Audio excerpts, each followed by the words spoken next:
Good morning. My name's Jeff Gillman, and I'm the director of the UNC Charlotte Botanical Gardens here in amazing Charlotte, North Carolina. Right now for us, it's all plant sale all the time. Our plant sale is starting next Monday, so March 29th, and if you are in this area, we encourage you to check us out because when we are selling, we have an amazing selection of native plants. In fact, I'd say probably the best selection of native plants for the Charlotte area while we're selling. So if you want to look at us online, it's gardens.uncc.edu. Again, go to gardens.uncc.edu, or you can just type in a Google search for UNC Charlotte Botanical Gardens, and you'll be able to see what we're selling. Now, you won't be able to see what we're selling until we start selling it, and that is on Monday. So on Monday, head over to our website, check it out, and take a look at the stuff that we'll have for sale. That said, today is going to be a little bit of if anybody's interested in asking some questions about plants at the sale, that would be great. Feel free to pop some up there, and April will hopefully be able to see them come up in the comments. That said, today there are a couple of plants out here that are starting to bloom that I would love to show you. This is kind of the, what should I call it, the spring ephemeral season. This is when all these little things pop out of the ground. They look amazing, and then unfortunately they disappear. But there are a few that I was walking around with Amy Tipton, our assistant director, just yesterday, and we saw some great stuff. So I thought that I'd show you some of that. And I want to start right down here with the toad lily. Now, most of these spring ephemerals are plants that do pretty well in shade, and the toad lily is no different at all. Just an amazing plant, extremely attractive. We're a little bit past its peak right now, but this whole area is filled with those plants. And when these are popping up, they look just absolutely incredible.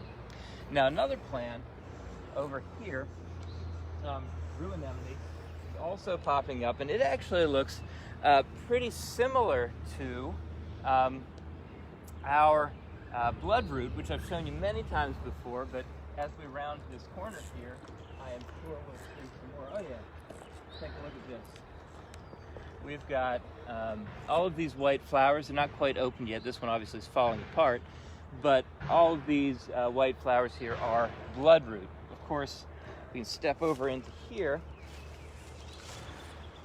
Trilliums are really starting to go too. Now, whenever you see a trillium, I have to encourage you, you need to get in there and smell that trillium. Some of them don't have much fragrance at all, but some of them just have an absolutely incredible fragrance. Take a look over here, get a little bit closer. The ferns are starting to really pop up too. Obviously, the ferns aren't exactly a I can't zoom in. Okay. Obviously, the ferns aren't a flower, but you can see them starting to show off. I actually, so I'm not. Don't get me wrong. It's not like I hate ferns or anything, but ferns aren't one of my big things. I'm not wild about them, but during this season, right now, watching them open up like this, I just love them right now. Over here, we've got green and gold. Always one of the popular plants because it does so well in the shade, and it although it seems sparse here, it can provide a really nice full mat of green and gold. And of course, UNC Charlotte, the whole green thing. All right, fine. Now up here around this trail, I've got one really special spot with some plants that are actually kind of rare in this area.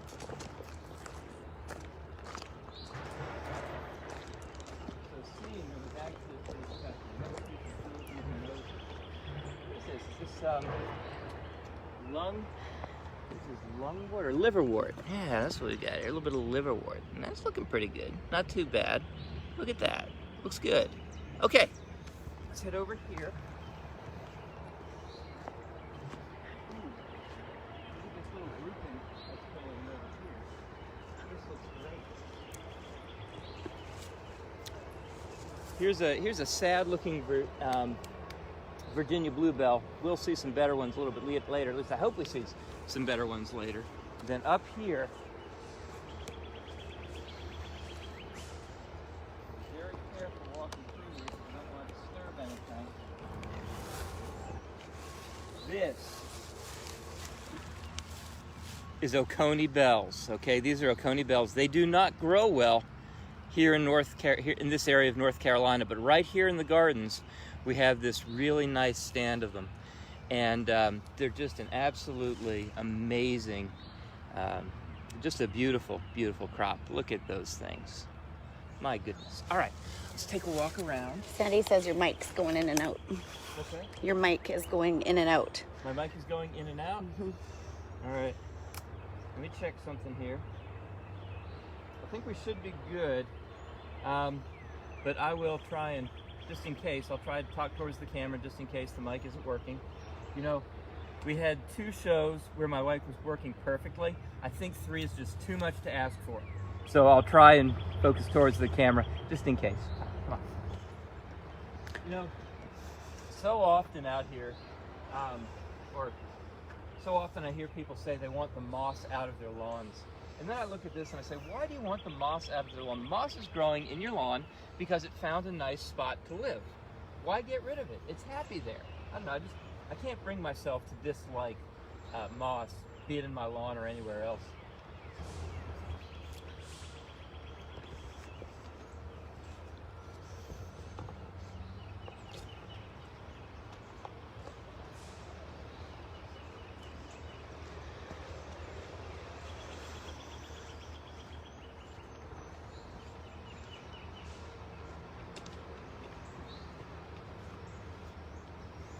Oh my goodness, take a look at this up here.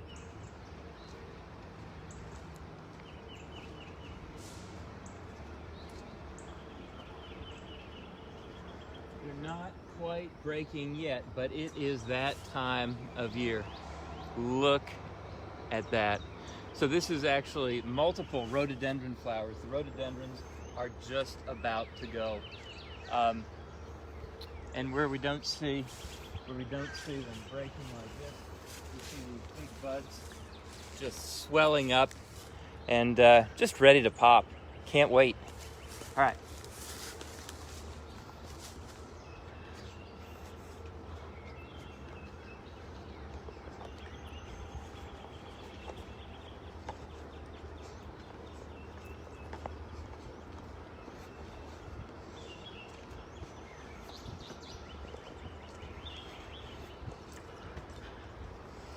Amazing morning for a walk.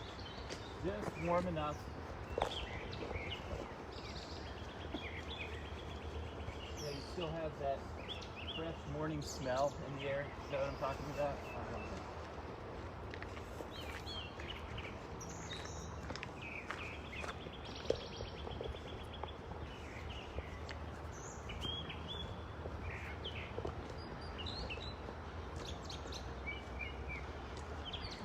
Blue, how are you? Good to see you.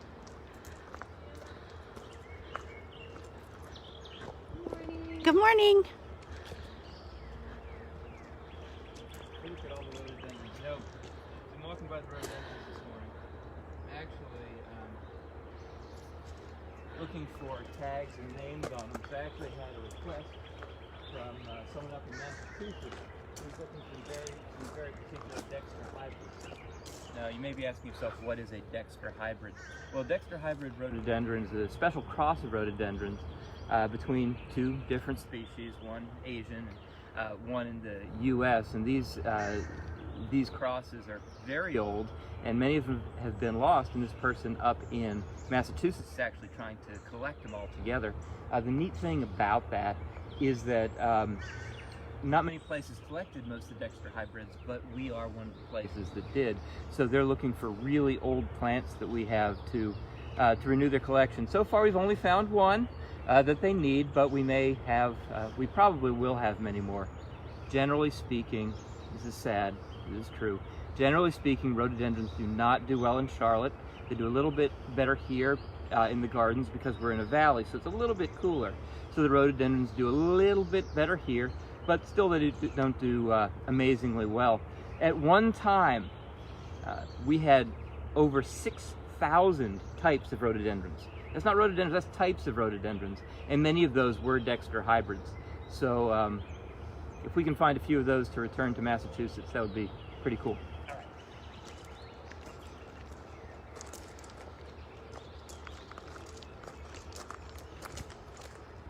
There we go. Look at this. I knew we had some Virginia bluebells somewhere. My goodness. How do those look this morning? Just amazing, don't they? Love how the little pink bud pops into blue when it opens up. All right, now around this way. I wanted to show you guys that we are making progress on Polly's garden. Things are starting to really come together.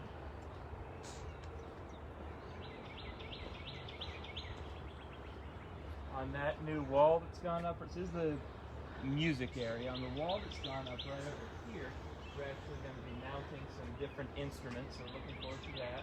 We're putting some logs for sitting in here. As we walk along the path,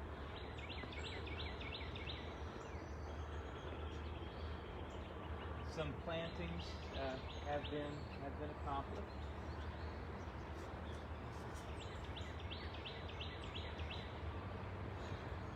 Check out the moss.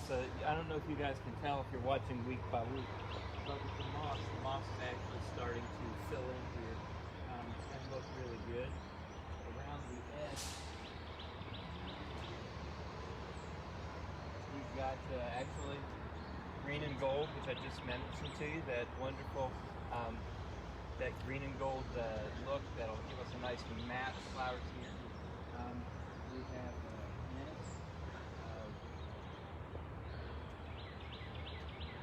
May apples, we've got all kinds of stuff. Over here we have leafberry. Familiar with leafberry? Leafberry being a type of holly, actually. And around the top of this, you guys might know smilax as a weedy vine, and smilax can be a weedy vine. But we just really liked the way that it looked on top of this monument. So we're going to leave the smilax there for now. Probably have to prune it back quite a bit over the years. But I think it just looks amazing on top of this monument here. And if you look through the hole right here, we have a whole bunch of sweet bay magnolias that we planted behind it.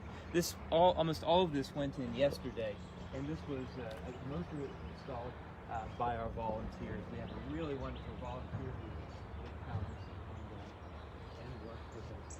We have plans for some plantings here. We have some plans for over here, and all those plans you'll get to see over the coming weeks. It's gonna be pretty fun. All right, let's head over to the nursery real briefly. April, does anybody have any questions about the sale? No sale questions yet, but your mic is not working properly. My mic is definitely not working? Okay. Sounds like it's too far away, so I don't know if you want to adjust it again or... There's not much I can do at this point. It's not that it's too far away from my mouth. The problem with the mic is that the mic is now in the camera rather than working with this. Like I said, we had 2 weeks where this was working really well. There's just no way we were going to get a third week, I guess. So I just got to make sure that I'm talking at the camera. All right.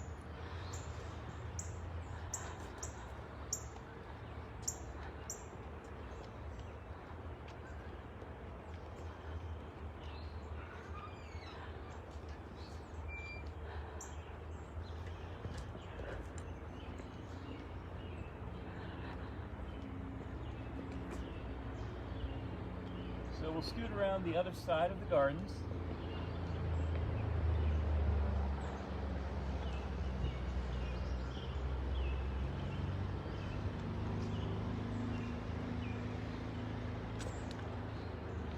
You know, we come by this area a lot.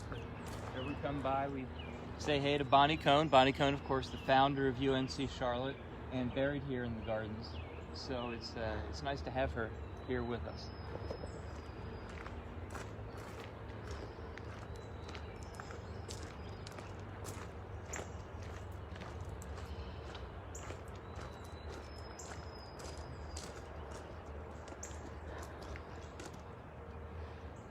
Just a little bit of fragrance on these, just a touch of fragrance.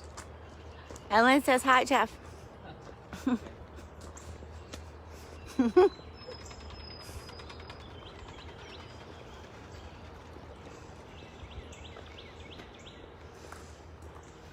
Some Pachysandra popping up. You guys are probably familiar with Pachysandra. Really good shade or understory plant.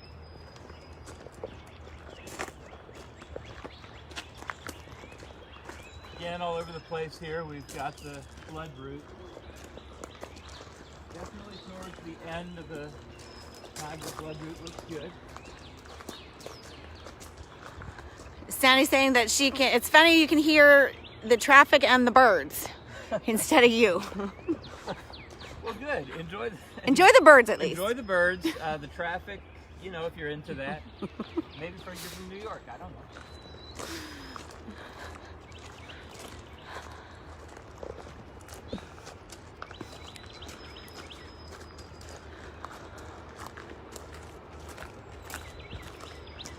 When I was a kid, my grandparents lived in New York.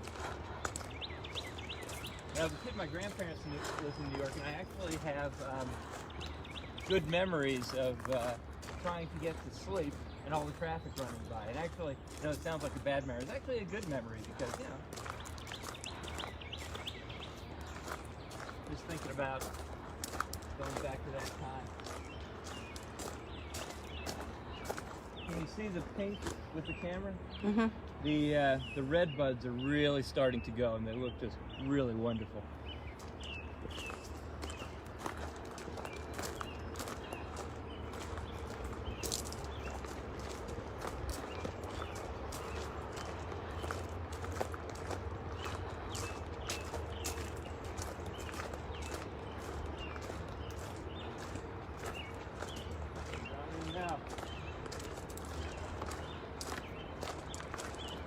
At this point, there are very few trees that are still holding their leaves, but most of them about to pop.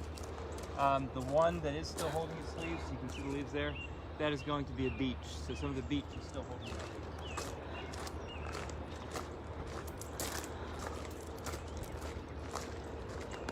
There's a toothache tree over here. I don't think I've ever shown you guys the toothache tree. Here it is. Not the big one for one. The thing is, this is... everything grows back in, this is going to be hidden, so we better take a look now. First of all, I want to point out that the toothache tree is not something you go up to and grab. In April, why don't you show this right here, and you'll see why you don't just go up and grab it.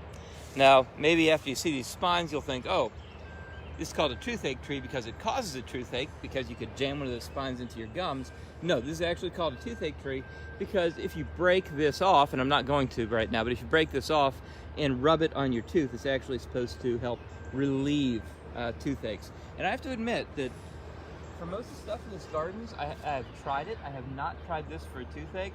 Fortunately, I have not had one recently. Of course, having said that, I'm probably bound to have one tomorrow. But yeah, we'll see. If I have a toothache, I will definitely try this before rushing to the dentist. So I'll give it an hour or two to work, and if it doesn't, I'm at the dentist. And if it does work, well, then I'll just skip it, let my tooth rot, and do nothing but use the toothache tree. I'm kidding. I would never do that. All right, let's head back out here.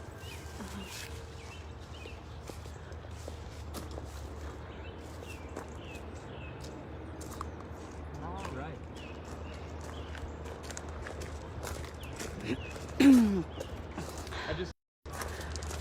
I think we're back. All right. Sorry about that. Looks like we disconnected for a couple of minutes. I had a question about whether we have deer getting in here. Well, we have fencing around most of the garden. Deer do not get in here often. When they do get in here, because of the fencing, they tend to be trapped in here for at least a day or two, and they can, you know, what should I say? It's not that they cause a huge amount of damage. It's that they always tend to damage the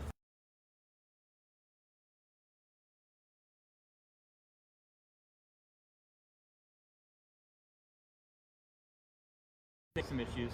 April was saying that one of you mentioned you had the toothache tree in Charleston. That's absolutely awesome. It's a really neat tree. Obviously one to keep away from your little kids, though. Not a playground plant.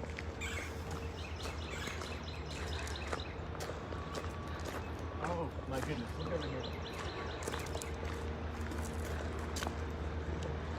It's a magical time of year when everything starts opening up, and this obviously is our oak leaf hydrangea, and look at how that looks right now. Isn't that pretty? My goodness, I just think that's wonderful.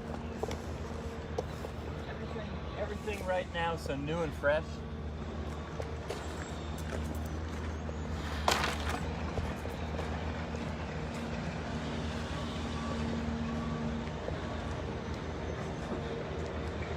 Oh, first flower on there. Yeah. Gelsemium, we're starting to get things popping out here. Look at that. All right.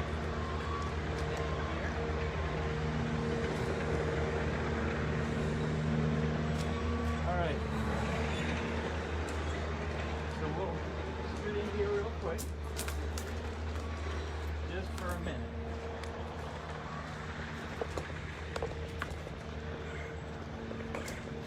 So as I said at the beginning of Facebook Live, it is that season. Spring sale for us. This is look. We do not receive a whole lot from the university for operating costs. Very little at all, actually. So we count on this sale to fund our gardens for the year. Obviously, it's going to be a little bit more difficult doing this online. But we didn't have our sale last year, so this year we're hoping to do pretty well. We have a wonderful selection of plants, and I'm hoping that guys will come out and pick out some plants that you really enjoy, and hopefully, help us move forward with the gardens. Again, shopping's going to start on Monday. We will have a drive-by pickup where we'll be wearing masks and, of course, maintaining distance, touch-free, so you don't have to worry about getting anything nasty while you're here. No COVID-19. Most of us, by the way, have been vaccinated at this point, so that's also positive. You can count on us not having anything. So if you're interested in shopping for some outstanding native plants, just go to gardens.uncc.edu. On Monday, check out our list. And by the way, I should point out, and this is important, shopping on Monday is for members only. So if you're not a member, you're going to have to wait till early April. If you're a member, you can start shopping right away. We like to have our members in early to reward them for their just for that extra interest they have in us. You can become a member on the website anytime. Again, gardens.uncc.edu. Go ahead and become a member, and you can start shopping Monday. If you prefer not to become a member because you just want to buy one or two small things, we certainly understand that. But then shopping won't start until about a week later for you. All right, and I guess that's it for today. Thank y'all so much for coming along with me. One more thing. One more thing. The toothache tree should not be planted in the playground. That's when the video went out, and it was redbud in Charleston. Oh, it was redbud in Charleston. Well, and no toothache trees in the playgrounds. No toothache trees in playgrounds, and redbuds in Charleston sound amazing. All right. Thank you all so much. It was really wonderful talking to you. And hey, I hope I see you guys when you come to pick up your plants at the sale. Y'all take care.